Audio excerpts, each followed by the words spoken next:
Meus irmãos, minhas irmãs, Padre Deusmar Andrade, mais uma vez com vocês, na nossa Palavra Encarnada aí. Meus irmãos, hoje, dia 8 de dezembro, a Igreja celebra uma grande solenidade da Imaculada Conceição de Maria, de alguma forma interrompendo o ciclo natural do tempo do Advento, na qual nós estamos inseridos, porque essa solenidade ela se sobrepõe. Inclusive, se não tivesse caído no dia de domingo, era preceito, né? Fica aos preceitos que não vão para o domingo. Natal, o Ano Novo está chegando também. São preceitos, o católico tem que ir para a missa, tá bom? Mas vamos aprofundar hoje no tema da Imaculada Conceição a partir da leitura do Evangelho de hoje. O Senhor esteja convosco, Ele está no meio de nós. Proclamação do Evangelho de Jesus Cristo segundo Lucas. Glória a vós, Senhor. Naquele tempo, no 6º mês, o anjo Gabriel foi enviado por Deus a uma cidade da Galileia chamada Nazaré, a uma virgem prometida em casamento a um homem chamado José. Ele era descendente de Davi e o nome da virgem era Maria. O anjo entrou onde ele estava e disse: Alegre-te, cheia de graça, o Senhor está contigo. Maria ficou perturbada com essas palavras e começou a pensar qual seria o significado da saudação. O anjo então disse-lhe: Não tenhas medo, Maria, porque encontrastes graça diante de Deus. Eis que conceberás e darás à luz um filho, a quem porás o nome de Jesus. Ele será grande, será chamado Filho do Altíssimo, e o Senhor Deus lhe dará o trono de seu pai Davi. Ele reinará para sempre sobre os descendentes de Jacó, e o seu reino não terá fim. Maria perguntou ao anjo: Como acontecerá isso, se eu não conheço homem algum? O anjo respondeu: O Espírito virá sobre ti, e o poder do Altíssimo te cobrirá com sua sombra. Por isso, o menino que vai nascer será chamado Santo, Filho de Deus. Também Isabel, tua parenta, concebeu o filho na velhice. Este já é o 6º mês daquela que era considerada estéril, porque para Deus nada é impossível. Maria então disse: Eis aqui a serva do Senhor, faça-se em mim segundo a tua palavra. E o anjo retirou-se. Palavra da salvação, glória a vós, Senhor. Meus irmãos, vamos entender bem o que significa a Imaculada Conceição. A Virgem Maria, ela foi concebida normalmente, pelo amor de Joaquim e Ana, que eram seus pais. Isso não está na Bíblia, né? Porque os nomes deles é um dado histórico que a tradição conservou, mas não está nos evangelhos. Mas Joaquim e Ana tiveram um relacionamento normal, provavelmente tiveram a Virgem Maria já na velhice também. Mas a Virgem Maria, ela nasceu sem a marca do pecado original. Todos nós, quando nascemos com a marca do pecado original. Assim como, por exemplo, se nascermos numa família rica, já nascemos ricos. Ou se nascermos numa família com dívidas, já nascemos com as dívidas da nossa família. Carregamos também na nossa família uma carga genética, biológica, né? Os traços genéticos dos meus pais, da minha mãe, eles também são passados para mim, mas também uma carga simbólica da personalidade, do temperamento. E teologicamente nós também carregamos a marca do pecado original. É uma herança, por assim dizer, maldita, né? Que são transmitidas de pai para filho. A Virgem Maria, ela não nasceu com essa marca, ela não nasceu com o pecado original. E acreditamos, por isso se chama Imaculada Conceição. Ela, imaculada, sem manchas, sem máculas, e imaculada Conceição. A concepção da Virgem Maria foi sem manchas. É claro, meus irmãos, que isso pode parecer então que a Virgem Maria era um ser superior, quase como um ser divino. Não, essa não é a compreensão da Igreja. Pelo contrário, a Virgem Maria, ela foi preservada do pecado original pelos méritos da redenção de Cristo, em vista da sua missão. Qual era a sua missão?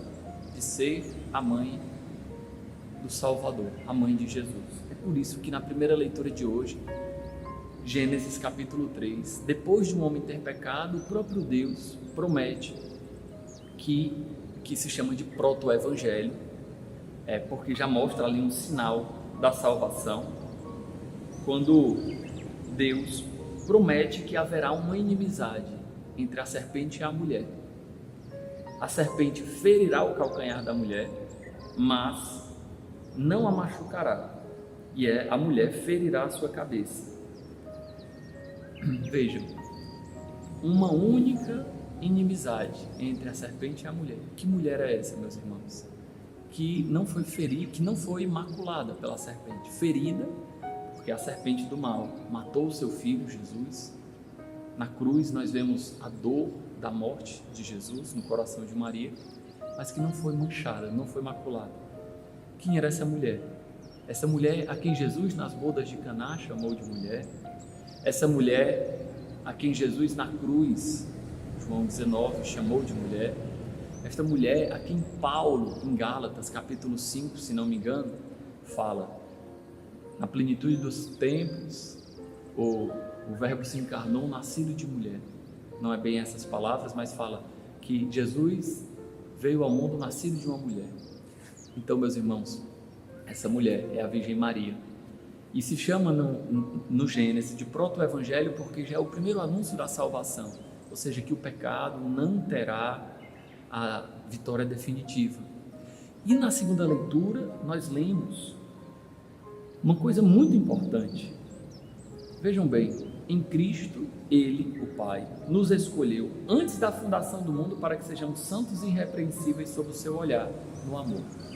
Então, esse olhar previdente de Deus, a palavra inclusive que se lê na segunda leitura é predestinação, não como uma coisa fixa ou determinista, não, mas a predeterminação no sentido bíblico, é no sentido vocacional. Todos nós somos vocacionados, temos esse destino, a vida eterna. Podemos ou não seguir esse destino predeterminado por Deus, essa vocação que Deus nos chamou. No caso da Virgem Maria, antes da fundação do mundo, como diz na segunda leitura, Deus já sabia qual era a missão dela. E em previsão da missão dela de ser a mãe do Salvador, ela foi preservada do pecado original. Ela foi imaculada. Foi dado a ela esta graça excepcional. Ah, padre, então quer dizer que a Virgem Maria não precisou ser remida por Cristo? Não, ela precisou sim. Ela precisou ser remida por Cristo. Porém, a remissão dela não aconteceu após a morte de Cristo. A remissão dela aconteceu no começo da sua concepção. Mas, padre, cronologicamente não bate isso. Perante a graça de Deus, não adianta marcar as coisas com um relógio. E isso não é um problema, porque, por exemplo, nós sabemos que quem enviou o Espírito Santo foi Jesus, por exemplo. E Jesus nasceu numa determinada época histórica, mas nós professamos pela fé que os profetas falaram pelo Espírito Santo. Então, como é que dá essa cronologia? Você entende? O tempo de Deus é uma lógica diferente do tempo do homem. Portanto, os méritos da redenção de Cristo agiram previamente na Santíssima Virgem Maria.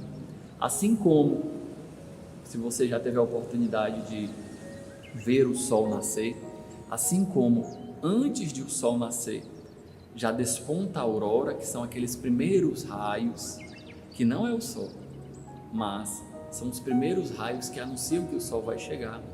Poderíamos dizer que a Virgem Maria é a aurora da nova salvação que Deus iria realizar. Antes mesmo de o sol chegar, o sol da justiça, Jesus Cristo, a aurora já desponta os seus raios. A aurora de quem? Do sol, mas não é o sol. A Virgem Maria, portanto, imaculada, já prepara o destino da salvação.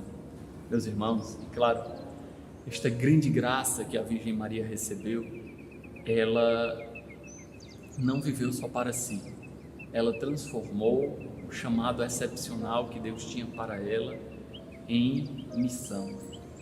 A Virgem Maria, a Imaculada Conceição, obviamente poderia ter pecado, mas ela, porque ela foi preservada com uma graça excepcional, tudo bem, do pecado original, mas ela teve o grande mérito de nunca ter pecado por opção, ou seja, ela viveu bem a sua vocação e transformou isso em serviço. Assim como Deus não se fez soberba de ser divino e se abaixou, se fez humilde, servo, escravo até a morte de cruz, de igual modo a Virgem Maria não se elevou na soberba dos seus privilégios, mas se colocou sempre como um escravo humilde. Por isso que ela diz no final do Evangelho de hoje: Fiat mi secundum verbum tuum, et antila Domini, faça-se em mim segundo a tua palavra, eis aqui a serva do Senhor. Mas a palavra antila propriamente seria escravo.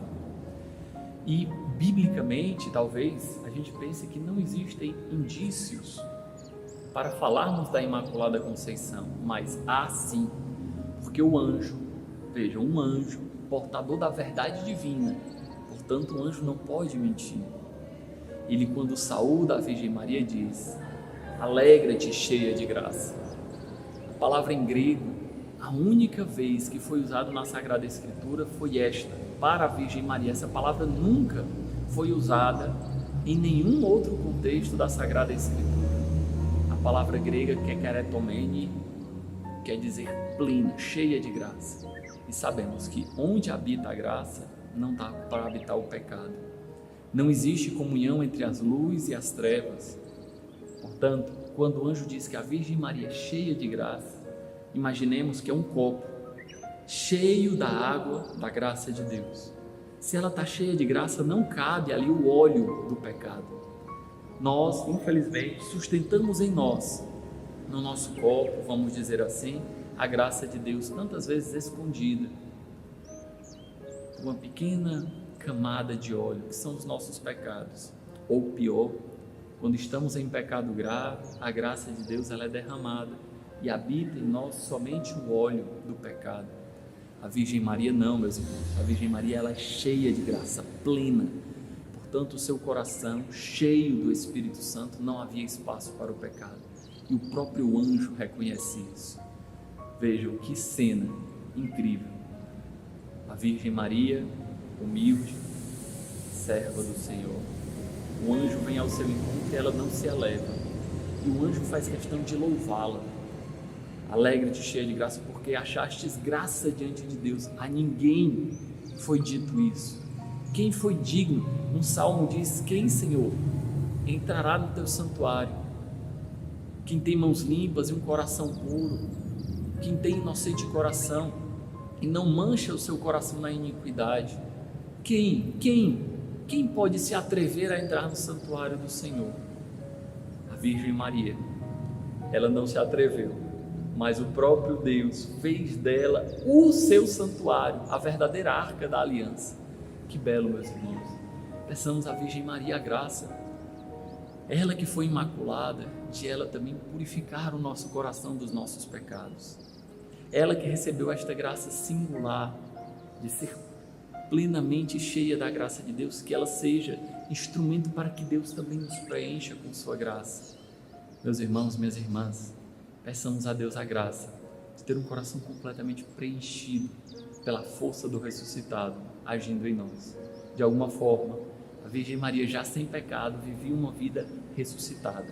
Tinha os sentimentos do ressuscitado previamente, já desde o começo da sua concepção.